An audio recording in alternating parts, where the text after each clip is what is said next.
ассалому алайкум тамошобинони муҳтарам.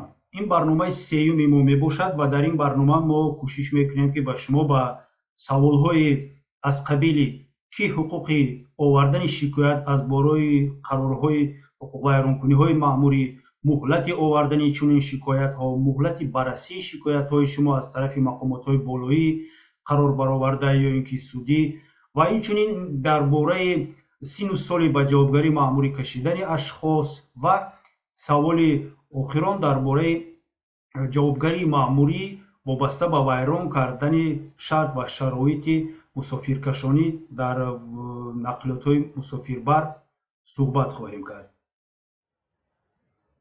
саволи якум чунин аст: ки ҳуқуқи шикоят карданро аз болои қарорҳои ҳуқуқвайронкуниҳои маъмурӣ дорад?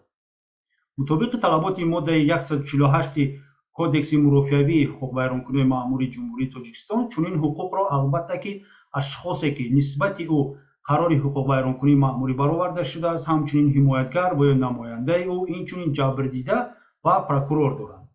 дар ин ҷо бояд қайд кард ки прокурор ҳуқуқи овардани эътирозро аз болои қарори ҳуқуқвайронкунии маъмурӣ дорад. шикоят оварданро он ашхосе ки ман номбар кардам, яъне ҳимоятгар, намояндаҳои қонунии онҳо, ҷабрдида ё ин ки худи ашхосе ки нисбаташ қарор бароварда шудааст доранд. аз болои ҳамин қарорҳое ки бароварда шудааст ба куҷо шикоят мекунанд? аз болои он қароре ки мақомоти судӣ бароварда шудааст ба суди зинаи болои шикоят оварда мешавад. мисол, агар суди ноҳияи шоҳмансури шаҳри душанбе қарор оиди ҳуқуқвайронкунии маъмури нисбати шахсе барои ягон майдаъвобошӣ бароварда бошад ва шумо бо ин ризо набошед, шумо метавонед шикоятро ба суди болоӣ, яъне ки ба суди шаҳр ирсол намоед. агар прокурор низ розӣ набошад ба қарори бароварда шуда, метавонад шикоятро метавонад эътирозашро ба суди шаҳрӣ пешниҳод кунад. аз болои қарорҳое ки суд баровардагӣ несту онро дигар мақомотҳои ваколатдори давлатӣ, мисол аз қабили мақомоти андоз, мақомоти гумрук, мақомоти милитсия, мақомоти хоҷагии манзилӣ, коммуналӣ, фарҳанг, шуғли аҳолӣ ва меҳнат, мақомоти тандурустӣ ва ғайра баровардааст, шумо метавонед ки ба мақомоти болоии ҳамин мақоме ки нисбати шумо қарор баровардааст шикоят кунед. ва ҳамчунин шумо ҳуқуқ доред ки ҳам ба ин мақомотҳои болоӣ шикоят кунед ва ҳамзамон якбора ба мақомоти судӣ шикоят кунед. дар ин маврид аз рӯи қонун бояд шикояти шуморо мақомоти судӣ баррасӣ кунад, вале дар ҳолати ҳозираи будубоши системаи судиву идораи Тоҷикистон ман тавсия медодам ки ҳам ба мақомоти болоӣ қарор бароварда шуда ва ҳам ба мақомоти судӣ шумо шикояти худро пешниҳод кунед, чунки ин умедвор ҳастам ки ин мақомотҳои қарорбаровардаро водор мекунад ки як бори дигар масъалаи шуморо ҳарчи тезтару пурратар дида бароянд.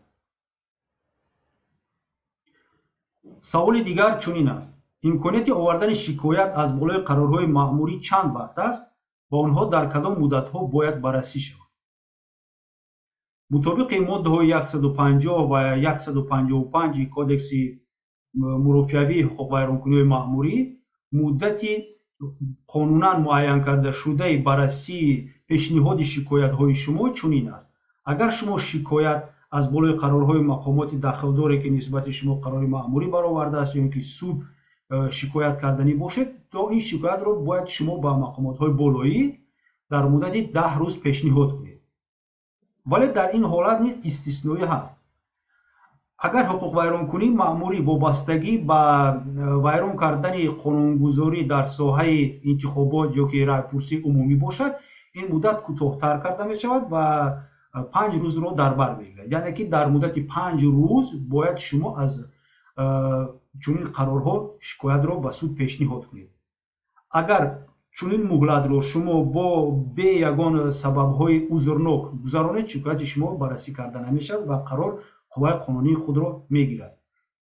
вале боз як ҳолати дигар ҳаст ки боз ҳам аз муҳлати 10 рӯзаву 5 рӯза чунин муҳлати шикоят оварданро кӯтоҳтар мекунад. ин ҳам вобаста дорад ба ихроҷи шаҳрвандони хориҷӣ аз ҳудуди Тоҷикистон ва ё ин ки ашхосе ки умуман шаҳрвандӣ надоранд. дар ин маврид ҳуқуқи шикоят кардан аз болои қарорҳои судӣ ёки дигар мақомотҳои ваколатдори давлатӣ 1 рӯзро дар бар мегирад. ин буд талаботи моддаи 150. чӣ ки ман гуфтам. ва моддаи 155 кодекси мазкур дар бораи муҳлатҳое ки бояд шикоятҳои шумо аз тарафи мақомотҳои болоӣ баррасӣ карда шаванд сухан мегӯяд. дар он айнан ҳамон чизе ки дар моддаи 150 оварда шудааст ва он муҳлатҳое ки шумо доштед барои шикоят овардан аз болои қарорҳои мақомоти дахлдор ва судӣ буд, айнан чунин муҳлатҳо ҳаст. яъне ки муҳлати 10 рӯзаи баррасии шикоятҳои шумо аз болои қарорҳои судӣ ёки қарорҳои дигар мақомоти ҳуқуқвайрон мақомоте ки протоколу қарорҳои ҳуқуқвайронкунии маъмури нисбататон баровардааст дорад ва вобаста ба ҳуқуқвайронкуниҳои маъмури дар соҳаи райпурсии умумӣ ё ин ки интихобот ин муҳлат 5 рӯз аст ва дар соҳаи дар муносибатҳои ҷамъиятӣ вобаста ба ихроҷ кардани шаҳрвандони хориҷӣ аз ҳудуди Тоҷикистон, яъне депортатсия кардан, аз Тоҷикистон хориҷ кардани ашхосе ки умуман бешаҳрванд ҳастанд, ин муддат 1 рӯзро дар бар мегирад. яъне ки шумо ҳуқуқи овардан ва шикоятро 10 рӯз доред ва мақомоти болоӣ бояд дар муддати 10 рӯзи дигар шикояти шуморо баррасӣ кунад.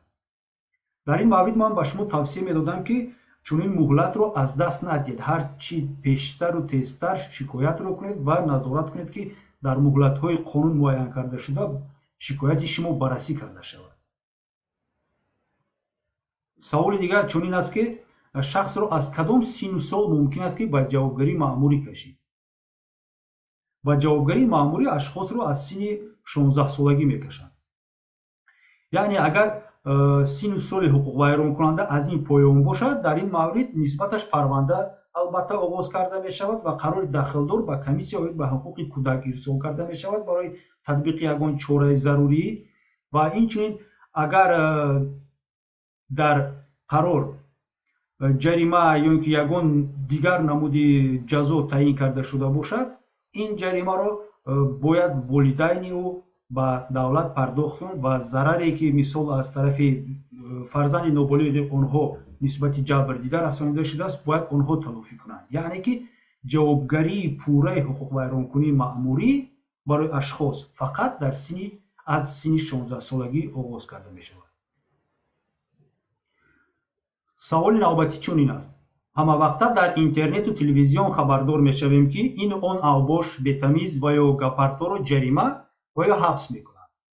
саволам ин аст ки оё ба ғайр аз ҷарима ва ҳабс ягон ҷазои дигари маъмурӣ ҳаст дар қонун ё ки нест? албатта ба ғайр аз ҷарима ва ҳабси маъмурӣ дигар ҷавобҳои маъмурӣ пешбинӣ карда шудаанд ва бояд гуфт ки ҳабси маъмурӣ ин яке аз ҷазоҳои аз ҳама вазбинтарини дар кодекси ҳуқуқвайронкунии маъмурӣ пешбинӣ шуда мебошад. ба ғайр аз ин ҷаримаву ҳабси маъмурӣ боз дигар ҷавобгариҳои маъмурӣ пешбинӣ шудааст дар қонун.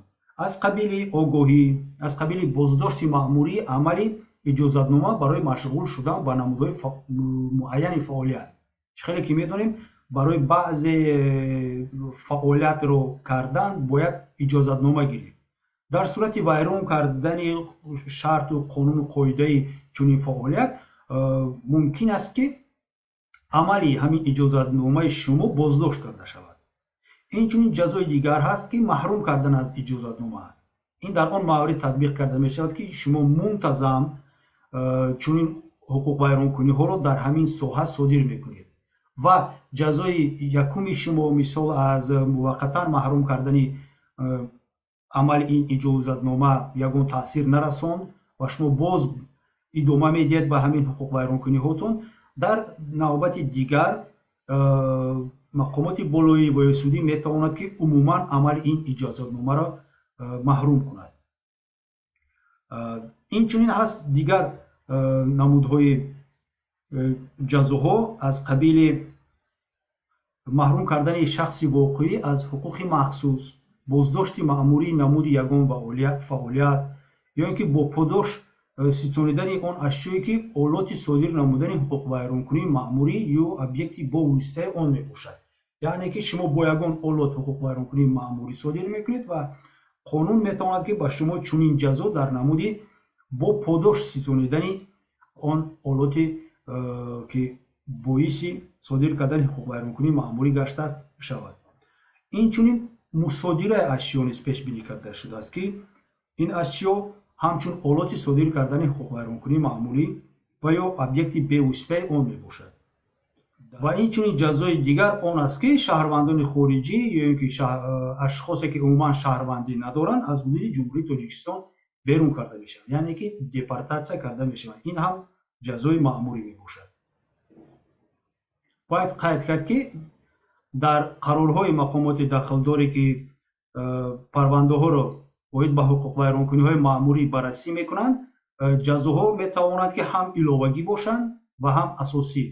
ва намуди ҷазоҳои асосӣ мисол аз қабили огоҳӣ, ҷаримаи маъмурӣ, ҳабси маъмурӣ, боздошти маъмурӣ, амали иҷозатнома ё ки маҳрум кардан аз чунин иҷозатнома, боздошти маъмурӣ ягон намуди фаъолият метавонанд ки ба сифати асосӣ раванд ва дигар ҷазоҳо ҳамчун ҷазоҳои иловагӣ раванд. мақомоти қарорбароварда метавонанд ки фақат ҷазои асосӣ бароварад ва метавонад ки ҷазои асосӣ ва иловагӣ бароварад. ва инак саволи охирони барномаи имрӯзаи мо. савол чунин аст ки барои аз ҳад зиёд бор кардани мусофирон дар нақлиёт оё ягон ҷавобгарӣ пешбинӣ шудааст ё не? албатта чунин ҷавобгарӣ пешбинӣ шудааст ва моддаи 320 кодекси ҳуқуқвайронкунии маъмурии ҷумҳурии Тоҷикистон ки аз 3 қисм иборат мебошад, барои аз ҳад зиёд бор кардани мусофирон ва дигар ҳуқуқвайронкуниҳо дар соҳаи мусофиркашонӣ ҷавобгариҳоро пешбинӣ карда шудааст ва ин ҷавобгариҳо фақат аз ҷарима иборат мебошанд. қисми якум аз ҷазое ки дар қисми якуми ҳамин модда пешбинӣ карда шудааст аз 1 то 2 нишондиҳанда барои ҳисобҳо мебошад ва он барои он муқаррар карда шудааст ки барои аз ҷои нишасти муҷаҳҳазшуда ё ин ки меъёри пешбинишуда барои ҳамин нақлиёт зиёдтар бор кардани мусофирон. яъне ки агар дар он нақлиёте ки шумо сафар мекунеду ҷойҳои мушаххас муҷаҳҳазшуда барои нишаст ё ин ки меъёри пешбинишуда барои истодану нишастан зиёдтар бор кунад ронанда, нисбати ӯ бояд парвандаи маъмурӣ бо моддаи 320 қисми 1 оғоз карда шуда ба ӯ ҷарима аз 1 то 2 нишондиҳанда барои ҳисобҳо таъин карда шавад. қисми дуюми ҳамин модда ҷавобгариро барои дар муддати 1 соли баъди таъини ҷазои маъмурӣ такроран содир намудани айнан чунин ҳуқуқвайронкуниро пешбинӣ намудааст ва дар ин маврид ҷарима аз 3 то 5 нишондиҳанда барои ҳисобҳо муқаррар карда шудааст. ва охирон қисм яъне қисми сеюм каме ҳам нофаҳмо ҳаст барои мо ва аз ҳамин лиҳоз мо аз шумо хоҳиш мекардем ки дар комментарияҳотон вобаста ба ҳамин он чизе ки дар оянда ҳоло ман мегӯям таклифҳои худатонро пешниҳод кунед ва мо кӯшиш мекунем ки ҳамин таклифҳои шуморо ҷамъ карда ба мақомотҳои дахлдори давлатӣ ҳам дар соҳаи нақлиёт ва ҳам дар соҳаи қонунгузорӣ пешниҳод кунем то ин ки ин муқаррар карда шавад. барои чӣ ман ин суханро мегӯям? мехонем назар мекунем ба қисми сеюм. қисми сеюм ҷавобгарии маъмуриро барои содир кардани дигар ҳаракатҳои ғайриқонунии мусофиркашонӣ пешбинӣ намудааст ва ҷазои он ашхосе ки чунин дигар ҳаракатҳои ғайриқонуниро содир мекунанд аз нисф то 2 нишондиҳанда барои ҳисобҳо мебошад. вале қонунгузор муайян накардааст ки кадом ҳаракатҳои дигари ғайриқонунӣ. дар ин ҷо нофаҳмӣ ҳаст. кадом ҳаракатҳоро ғайриқонунӣ меноманд ва номгӯи онҳо мушаххас оварда нашудааст.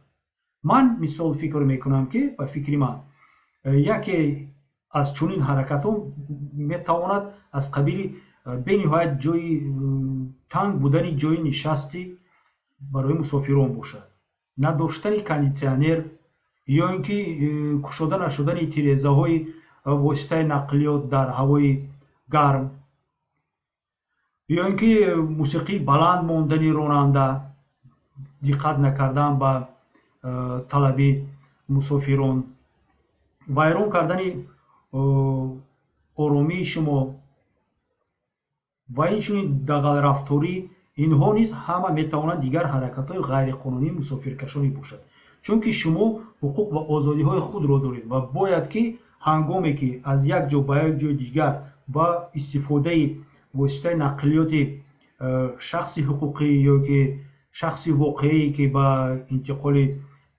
مسافران مشغول است میشینید، از جای به جای میروید، شما حقوق به آرامی دارید، شما حقوق به استراحت دارید، شما حقوق به آن دارید که یک حالتی فراهم بروید، نه اینکه در یک جای تنگ، نه اینکه اگر در جای سیر و دم گرم نمناک، این همه حقوق ویرانکنی شما میباشد.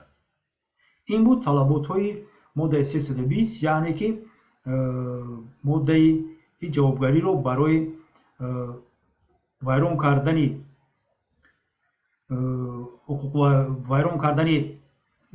مناسبت های جمعیتی در ساحه مسافرکشانی در نقلیات پیش بینی کرده است.